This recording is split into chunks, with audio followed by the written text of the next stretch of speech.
Nah, ketemu lagi teman-teman ya. Jadi hari ini kita akan bahas sebuah fenomena, bukan fenomena ya, kejadian yang misterius pada saat itu ya.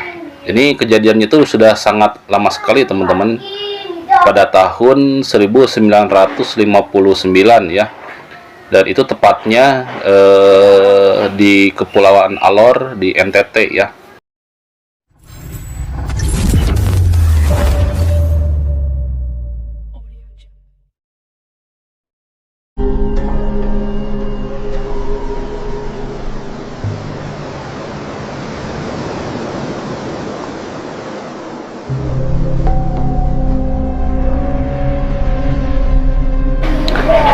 Pada saat itu warga menceritakan ada 6 orang sosok ya, sosok misterius teman-teman.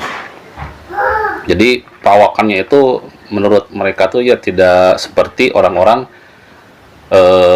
pada masa itu sebelumnya ya. Nah, ciri-ciri fisik orang-orang misterius tersebut itu diceritakan oleh warga memiliki tubuh yang tinggi ya, sekitaran 180 sampai 2 meter ya teman-teman. Nah, selain mereka memiliki postur badan yang tinggi, rambut mereka pun berbeda dari para penduduk lokal. Mereka memiliki rambut yang agak bergelombang katanya. Terus warnanya juga agak silver atau gimana lah ya. Nah, kemudian mukanya itu kemerahan. Mukanya kemerahan, terus kepalanya itu agak melonjong ke belakang dan memakai baju serba biru ya, tangan panjang. Jadi celana, baju serba biru, kemudian memakai sepatu gitu ya. Dan mereka juga katanya membawa senjata logam, jadi berbentuk silinder ya, itu dari logam gitu teman-teman. Dan mereka juga menggunakan bahasa-bahasa yang tidak dimengerti oleh warga setempat. Warga melihat ketika mereka sedang berdiskusi satu sama lain ya. Itu ada 6 orang, 6 orang misterius. Nah, kemudian tiba-tiba sosok misterius itu datang ke salah satu warga teman-teman ya, menanyakan sebuah tempat gitu. Jadi ada sesuatu yang dicari dari ke-6 sosok misterius itu. Nah, ketika itu si salah satu orang misterius tersebut tuh memperlihatkan sebuah benda bentuknya bulat seperti jam beker teman-teman, tetapi dari jam beker itu dia melihat sebuah gambar gitu ya, gambar suatu hutan atau pegunungan yang sangat jauh, tetapi terlihat dari gambar itu teman-teman. Nah, si warga itu heran gitu ya ketika melihat benda itu. Jadi kok ini benda apa bisa melihat tempat yang sangat jauh gitu. Nah, dari situlah akhirnya si ke-6 itu mencari orang untuk sebagai guide-nya lah ya. Nah, di samping itu teman-teman, warga mulai mengerumuni si ke-6 sosok tadi ya. Jadi ada yang sampai warga itu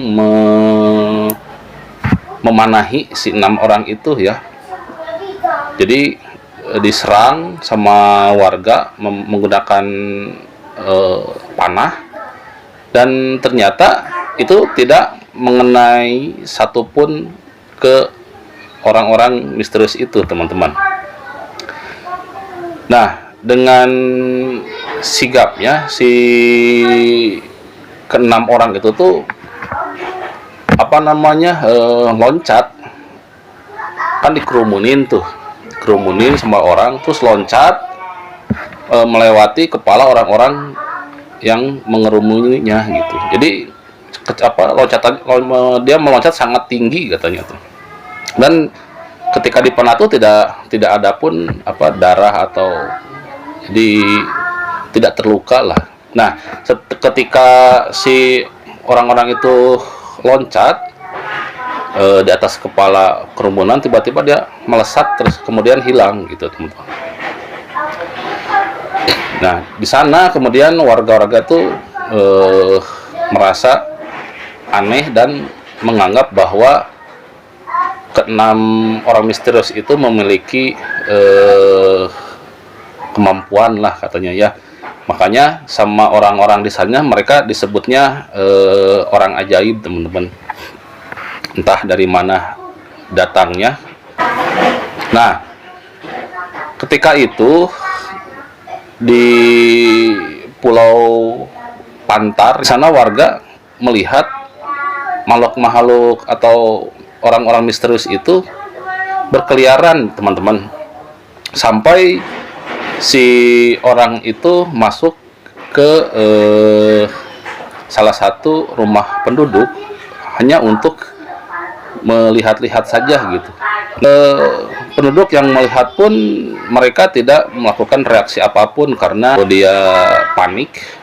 Jadi dia tidak melakukan apapun, dan mereka pun seperti sedang mencari sesuatu, teman-teman. Mencari sesuatu, entah itu apa yang dicarinya. Nah, yang mengherankan lagi, bukan mengherankan, yang paling menggemparkan lagi di daerah itu adalah mengenai penculikan terhadap anak kecil yang berusia 6 tahun ya, yang bernama Pangu, teman-teman.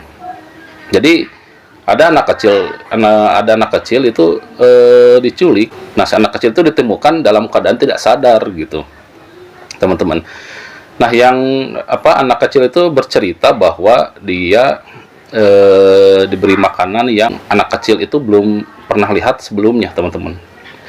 Jadi mungkin dianggapnya itu makanan aneh atau apa. Jadi si anak kecil itu sempat menolak, teman-teman. Dan hasil dari investigasi dan lain sebagainya, si anak kecil itu katanya dicek atau diperiksa oleh si misterius itu untuk keperluan medis katanya, teman-teman. Tapi ya entah ya untuk apa mereka itu melakukan penculikan. Mungkin nggak tahu mau dijadikan objek penelitian, atau misalkan nggak tahu untuk gate ya, pemandu dia. Kemudian setelah kejadian penculikan itu barulah warga itu melaporkan ke polisi ya. Nah, kebetulan pada saat itu yang menangani kasus itu adalah seorang kapten kepolisian di sana bernama Alwi Al-Haddad ya.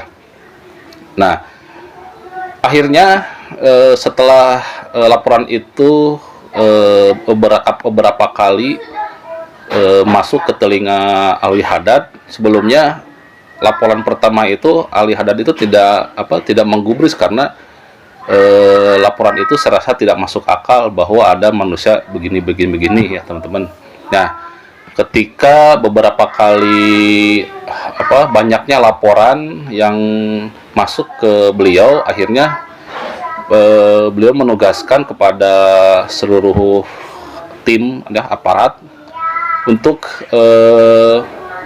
menyergap orang-orang misterius itu. Akhirnya kepolisian yang dipimpin oleh Alwi Haddad itu membawa senjata senjata ini ya, lengkap seperti Thompson gitu ya dan lain-lain.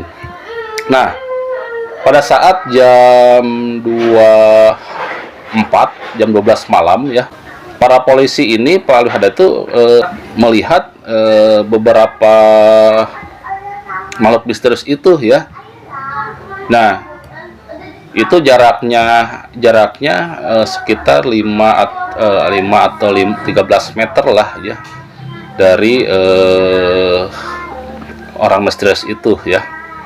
Nah, ketika Alwi Haddad dan timnya dan aparat lainnya melihat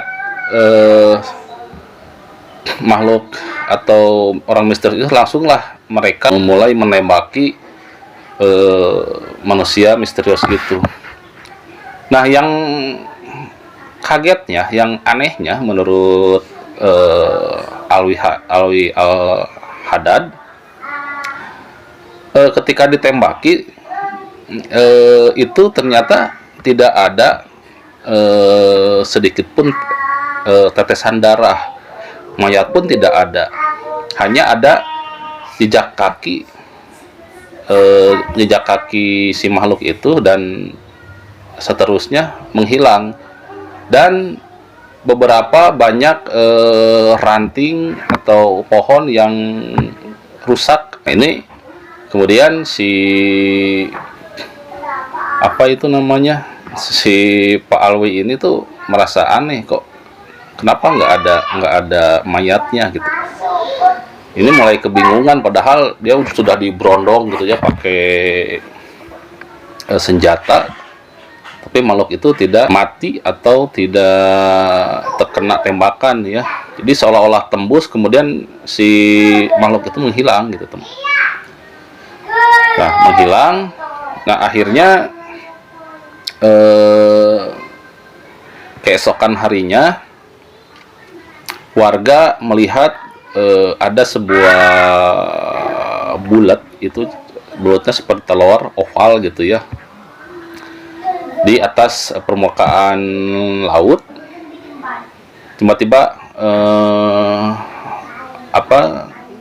terlihat katanya ada sosok misterius itu di pesawat tersebut, dan warga sempat melambaikan tangan terhadap si sosok misterius itu, kemudian dibalas lambaian lagi sama si sosok misterius itu. Kemudian setelah itu langsung melesat hilang gitu ya, dari barat ke timur. Nah, selama kejadian ini Alwi Haddad itu tidak pernah menceritakan kepada kepada pemerintah ataupun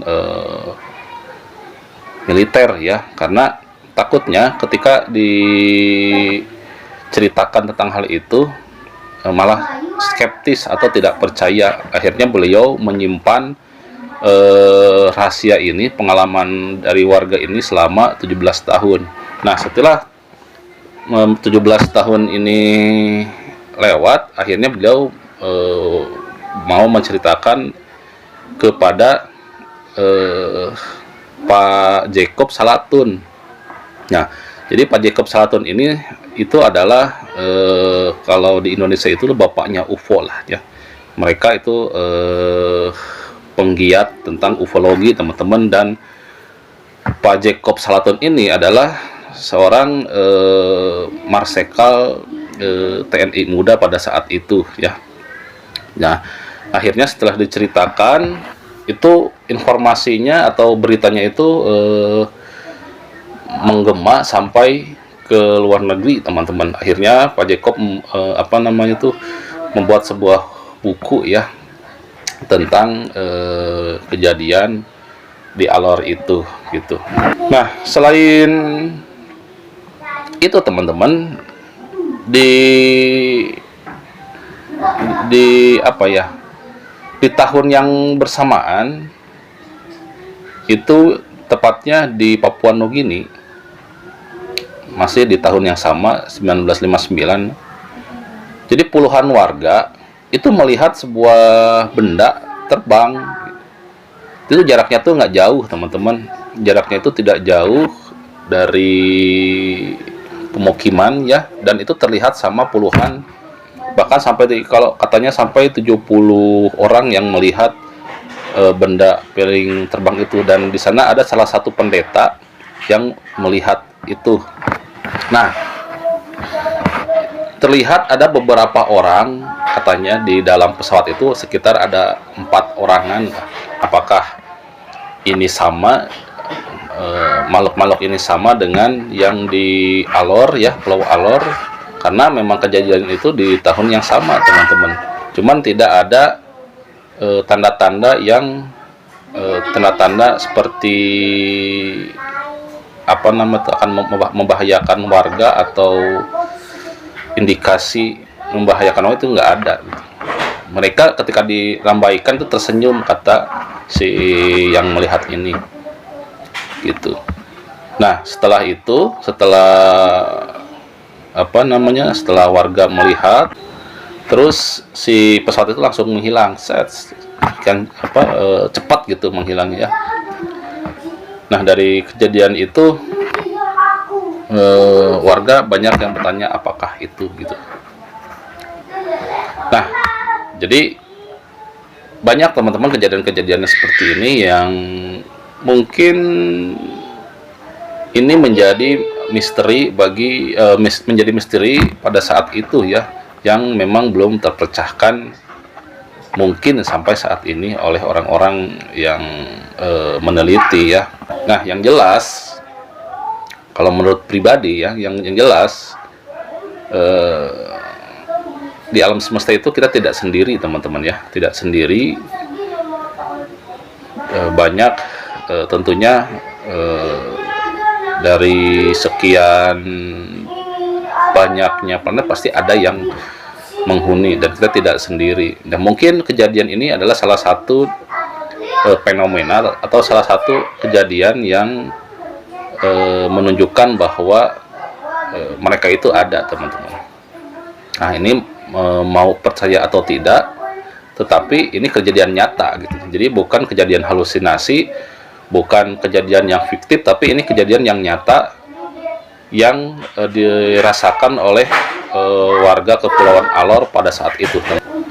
Mau percaya atau tidak silahkan, itu kembali lagi kepada individu masing-masing. Yang jelas ini menjadi catatan sejarah pada saat itu. Nah, kalau teman-teman meyakini bahwa ada kehidupan lain selain bumi, silahkan komen. Mau percaya atau tidak, itu kembali lagi kepada individu masing-masing, karena ini memang benar-benar terjadi dan dirasakan oleh warga sana ya, warga Kepulauan Alor teman-teman. Nah, jadi segitu dulu. Terima kasih sudah menonton. Salam.